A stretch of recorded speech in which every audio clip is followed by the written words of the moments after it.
Continuons notre série sur l'amélioration continue au service d'une productivité plus consciente et plus durable, avec des outils et méthodes qui nous permettent de produire mieux, c'est-à-dire plus de qualité et de valeur et surtout avec moins d'énergie gaspillée. Avec le premier volet à voir, nous avons exploré comment les outils de cartographie nous permettent une vision claire du terrain afin de mieux agir. Dans ce deuxième pilier, nous allons monter à la source, là où naissent les vrais leviers de transformation.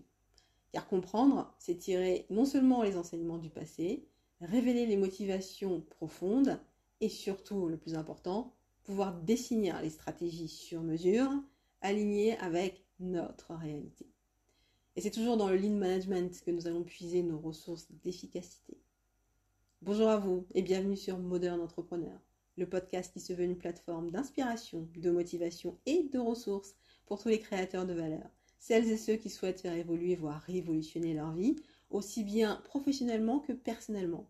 Car j'en suis convaincue, la posture entrepreneuriale est source d'épanouissement dans tous les domaines de vie, car elle induit responsabilité et mise en action, par opposition au statut de victime. C'est donc notre carte maîtresse en ce XXIe siècle pour aller vers plus d'indépendance. Et comme Kate Anderson l'explique dans son livre « Learning to lead, leading to learn », apprendre à mener, mener à apprendre, quelquefois, même si on avait une idée très claire de ce que l'on voulait au départ, ce n'est qu'en faisant un retour sur nos décisions et nos actions, qu'elles soient intentionnelles ou aléatoires, que nous pouvons comprendre la construction du présent et ses impacts. Ce deuxième pilier vous invite donc à regarder dans le rétroviseur pour analyser et faire émerger le ou les chemins les plus justes et les plus efficaces pour atteindre vos objectifs. Vous connaissez sans doute la métaphore de l'iceberg. Ce que l'on voit n'est qu'une infime partie de la réalité, la partie émergée, la surface. Il faut alors descendre en profondeur pour accéder à ce qui ne nous est pas facilement ou immédiatement accessible. Pour ce faire, nous allons utiliser 3 outils afin de nous permettre d'atteindre la lucidité stratégique. Premier outil, le diagramme d'Ishikawa pour explorer visuellement toutes les causes possibles d'un problème. Deuxième outil, le 5W, 5 Why ou 5 Pourquoi pour remonter à la cause racine d'un blocage. Troisième outil, le CQQC occupé pour analyser une situation dans toutes ses dimensions. Ensemble, ces outils vous aideront à poser un vrai diagnostic, à sortir de l'imprécision et à construire des réponses solides, pertinentes et durables. Commençons avec le diagramme d'Ishikawa, qui est aussi appelé le diagramme en arête de poisson ou encore diagramme de cause à effet. C'est un outil visuel très utilisé en Lean Management pour analyser les causes potentielles d'un problème et il permet de structurer la réflexion de manière logique et collaborative. On l'utilise dans le cas de problèmes complexes ou multifactoriels ou alors quand on souhaite explorer toutes les causes possibles dans plusieurs dimensions. C'est un très bon complément du 5W à utiliser en amont pour ne négliger aucune piste. Donc la structure du diagramme d'Ishikawa est donc en forme d'arête de poisson avec plusieurs blocs. On a la tête, puis différentes parties du tronc. Pour réaliser ce diagramme, si vous le souhaitez, vous pouvez utiliser une feuille A4 dans le sens de la longueur ou format paysage pour avoir suffisamment d'espace. Tracer une flèche centrale de la gauche vers la droite. Donc côté droit, c'est la tête du poisson. On va partir d'un problème identifié, donc l'effet, la conséquence. Et cet effet, on va l'inscrire au niveau, dans un carré, au niveau de la tête du poisson. Puis on dessine les arêtes au niveau du tronc. Les arêtes principales ou de titre correspondent aux grandes familles de causes, du type méthode, donc la manière de faire, main-d'œuvre, matériel, milieu ou environnement, mesure ou indicateur, matière ou ressources. Chacune de ces branches va ensuite être détaillée avec des sous-causes relatives à notre problème ou effet. Prenons un exemple professionnel. Des retards fréquents dans les livraisons clients. Donc ces retards fréquents, c'est le constat ou la conséquence dont on va rechercher les causes. On inscrit donc ce constat retard fréquent dans les livraisons clients en tête de poisson. Ensuite, on regarde les causes possibles dans chacune des grandes catégories de grandes causes. Catégorie méthode, alors procédure de préparation obsolète. catégorie main-d'œuvre, manque de formation ou surcharge de l'équipe. Niveau du matériel, outil de picking en panne. Milieu ou environnement, on a une mauvaise signalétique en entrepôt. Mesure, on a une absence de suivi des retards dans les KPI. Matière, on a rupture de stock fréquente. Donc là, avec ces catégories et les causes de sous-causes qu'on a trouvées, on a 1 à 2 sous-causes en dessous de chaque grande cause. Mais on pourrait en avoir bien plus. Et comme vous pouvez le constater, une fois qu'on a identifié les sous-causes, il devient alors assez facile de proposer des solutions à notre effet, comme par exemple revoir les procédures, la formation, la signalétique de l'entrepôt. À partir de là, différents chantiers peuvent être ouverts selon leur impact sur les faits et également suivant l'investissement à considérer bien sûr. Voyons maintenant son application sur une problématique d'ordre personnel qui est la fatigue chronique en fin de journée. Donc ici, l'effet fatigue importante dès 18 heures.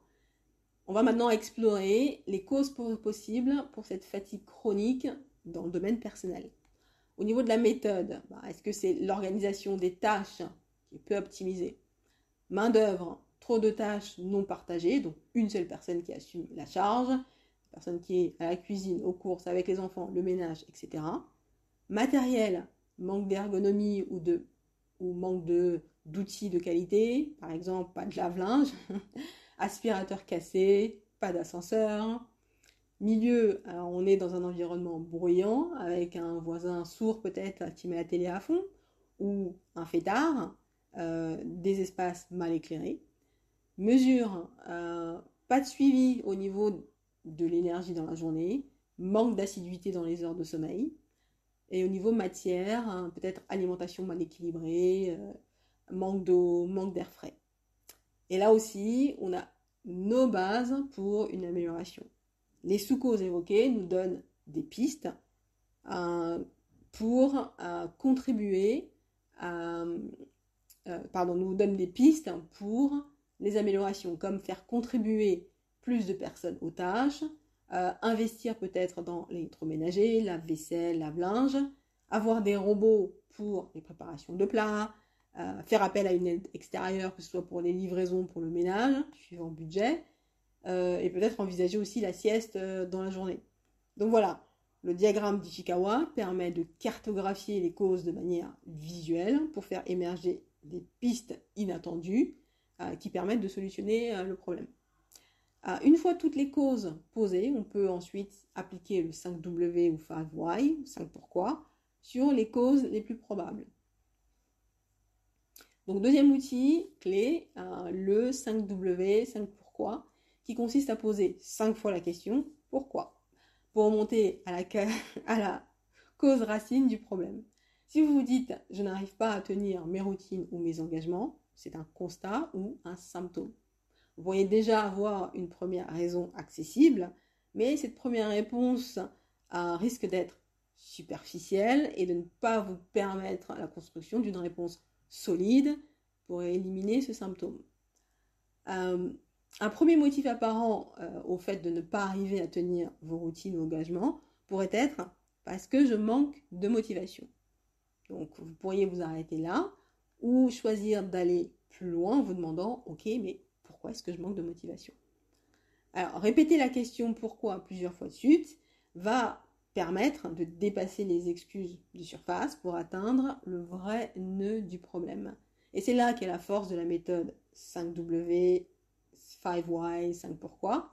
Poser 5 fois la question pourquoi pour faire émerger la cause racine. Donc, voyons tout de suite avec un exemple concret sur le thème de la démotivation. Au niveau professionnel, un collaborateur semble démotivé. Donc, premier pourquoi, il s'ennuie dans ses tâches. Deuxième, il fait toujours la même chose. Troisième, il n'a pas eu de nouvelles missions depuis 3 mois.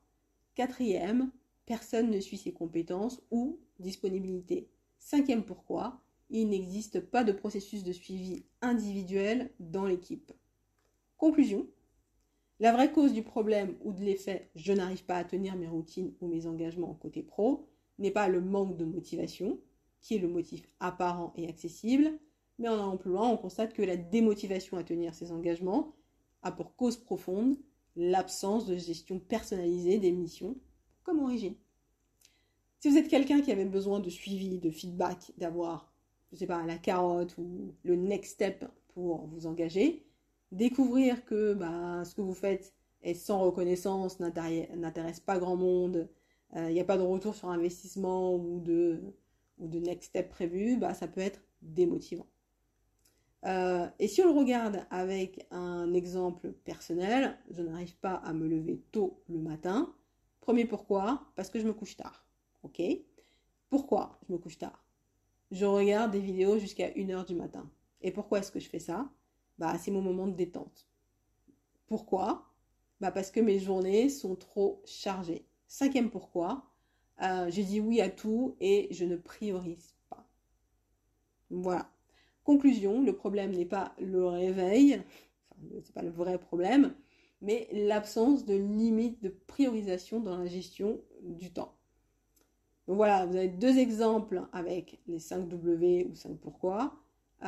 D'autres cas d'usage pourraient être au niveau pro, 1 heure en logistique qui aurait pour cause de la fatigue plus des interfaces illisibles. En perso, sport irrégulier, qui aurait pour cause l'absence de planification et de cadre motivant. Donc les 5 W peuvent être un exercice intéressant aussi, je pense, à faire avec les enfants, enfin les ados, car quelquefois ils sont un peu assez secrets ou enfermés. Et je pense que ces questions, si elles sont menées de manière bienveillante, peuvent les emmener à partager un peu plus et à sentir que quelqu'un s'intéresse à ce qui se passe dans leur vie et pas juste les apparences. Pas juste dis-moi ce que je veux entendre, mais par exemple s'ils sont en décrochage scolaire, victimes de harcèlement ou qui ont des peines relationnelles qui mènent à la tristesse, ça peut être intéressant d'essayer de partager sur ce thème avec eux. Ensuite, 3e outil clé pour les situations plus complexes ou systémiques, on peut utiliser un autre outil très utile qui est le CQQ, c'est occupé. Donc c'est qui, quoi, quand, comment, où, combien, pourquoi. C'est un peu comme une loupe à 360 degrés qui permet d'analyser un contexte sous tous les angles avant de prendre une décision ou de chercher une solution. Donc avec le CQQ, c'est occupé, on va avoir un cadre d'analyse complet qui va nous permettre des réponses plus précises pour des solutions plus durables. Donc c'est comme une grille d'exploration utile avant de proposer une solution ou de prendre une décision. Donc des exemples, comme ça c'est plus clair, professionnellement, une erreur fréquente dans le traitement des commandes, et là on déroule la liste de questions. Qui? L'équipe logistique. Quoi? Des erreurs dans les références expédiées. Quand? Principalement en fin de journée. Comment? Les bons de commande sont imprimés et vérifiés manuellement. Ou sur le poste 3. Combien? 3 à 5 erreurs par semaine. Pourquoi? Parce que les fiches sont difficiles à lire et qu'il y a beaucoup de fatigue en fin de journée. Donc résultat, donc là la solution pareil elle est visible, c'est revoir le format des bons de commande, plus prévoir peut-être une rotation des postes ou une pause en fin de journée. Donc souvent en entreprise, ça s'accompagne avec des visuels de bon format, mauvais format, bonne pièce, mauvaise pièce, qui permet tout de suite de voir en fait comment est-ce qu'on fait la chose de la bonne manière possible. Un exemple personnel, donc par exemple des difficultés à maintenir une habitude de sport, qui est concerné, moi, quoi, je ne fais pas de sport régulièrement, quand, depuis que j'ai changé de rythme de travail, comment j'essaie de caser ça quand j'ai le temps, ou chez moi ou en extérieur, combien, moins d'une fois par semaine. Pourquoi? Parce que je ne planifie pas et ça passe après tout le reste. Voilà, donc résultat, ça donne la solution, bloquer une plage fixe chaque semaine, trouver un cadre agréable ou collectif pour maintenir la motivation. Donc on voit, avec cette simple grille de questions qui n'exige pas tant de réflexion que ça, on gagne en clarté. On a juste à prendre la grille et à répondre de manière logique ce qu'il y a en face. on gagne en clarté sur notre environnement et ses problématiques. Donc les CQQC occupés peut d'ailleurs être utilisé aussi bien pour rechercher les causes profondes que pour créer et planifier un événement. Et ça, on le verra dans le 5e épisode. En résumé, pour ce deuxième pilier, donc ces formats d'analyse structurés que sont le diagramme d'Ishikawa, le 5W, 5 pourquoi ou le CQQC occupé, ils peuvent s'adapter à divers contextes et favorisent une réflexion collective. Ils sont particulièrement pertinents pour identifier non seulement les causes immédiates, mais également les facteurs sous-jacents qui peuvent aggraver ou perpétuer un problème. Donc en impliquant toutes les parties concernées, ces méthodes encouragent une prise de conscience et une responsabilité accrue, ce qui est essentiel bien sûr pour une résolution de problèmes durables. Donc voilà, je dirais il ne vous reste plus qu'à choisir le bon outil suivant la situation que vous souhaitez faire évoluer, ou encore d'allier ces 3 méthodes pour des résultats plus puissants. Si vous souhaitez vous exercer, prenez quelque chose qui se passe dans votre contexte en ce moment, que ce soit pro ou perso, et appliquez un de ces 3 outils. Vous pourrez ainsi constater par vous-même que la solution est rarement là où on pense la trouver au départ. Donc que ce soit en entreprise ou en famille, la résolution de problèmes est un très bon exercice à faire en groupe et ça permet à chacun d'apprendre des erreurs de l'autre. Donc pour rappel, pour une exploration large, le diagramme d'Ishikawa pour cartographier les causes possibles dans une logique multidimensionnelle. Pour une analyse ciblée, le 5 why, 5 pourquoi, pour creuser les causes centrales ou prioritaires identifiées. Et pour une analyse plus structurée, le CQQC occupé pour cadrer une vue globale et factuelle de la situation et construire le plan d'action.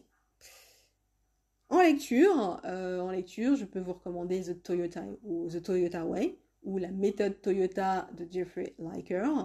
Donc c'est un classique du Lean Management et qui explique en détail les principes fondamentaux du Lean Thinking ou de la pensée Lean, dont les outils de résolution de problèmes comme le 5W, le CQQC occupé, sont bien expliqués dans ce livre. Également dans le livre, il développe aussi la philosophie de l'amélioration continue, le Kaizen, et l'idée que comprendre les causes profondes est la clé de toute transformation durable. Donc c'est une excellente lecture pour aller au-delà de l'outil et saisir la logique derrière. Donc voilà, j'espère que cet épisode a été nourrissant pour vous, que vous avez pu attraper quelques pépites au passage à intégrer dans vos vies aussi bien personnelles que professionnelles. N'hésitez pas à partager, liker, n'hésitez pas à commenter, à me faire part de ce que vous pensez. Et je vous dis au prochain épisode donc, et merci pour votre présence. À bientôt.